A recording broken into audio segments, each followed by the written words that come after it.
সবাইকে নমস্কার। অনেক দিন ধরে আমার বাড়ির সামনের যে বাগানটা সেটার আপডেট দেওয়া হচ্ছে না। প্লাস প্রত্যেক বছরই যারা আমার ভিডিও দেখেন তারা জানেন যে আমি প্রত্যেক বছরই এরকম শীতকালের কয়েকটা চারা গাছ এনে লাগাই, সেখানে অনেক সুন্দর সুন্দর ফুল হয়। তো এই বছরও আমার মা আমাকে দিয়ে আর কি বাজার থেকে এই কয়েকটা আর কি গ্যাদার ভ্যারাইটি আর কি আনিয়েছিল। তাও লাল রঙের গাঁদা ফুলটা আমি পাইনি, এইরকম একটা টাইপের গাঁদা ফুলটা পেয়েছিলাম, আর হলুদ কালারের দুটো পেয়েছি, নিয়ে এসেছিলাম। গাছগুলি অনেকটাই ছোট ছিল গাইজ, অনেকটাই ছোট ছিল।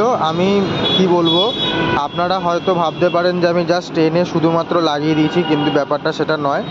আমি ভিডিওটার আপডেট দিতে পারিনি, বা যখন এনে লাগিয়েছিলাম গাছগুলিকে তখন আমি আর কি ভিডিও করতে পারিনি, কারণ আমার সেমিস্টার চলছিল, সবথেকে বড় কথা তার জন্য।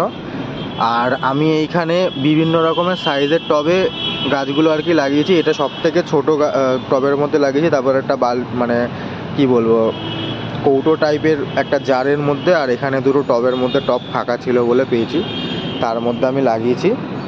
আর এই গাছগুলোর মধ্যে আমি এক্সট্রা করে কোনো পরিচর্যাই করছি না।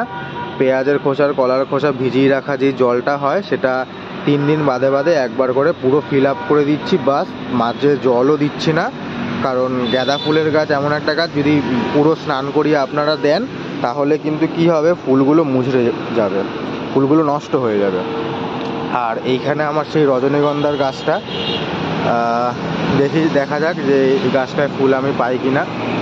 আর গাইজ, আমার এই দিকের যে বাগানটা, সেই বাগানটায় আমি অনেক দিন ধরে এই পাশের যে গাছগুলো আছে পরিচর্যা করতে পারছি না।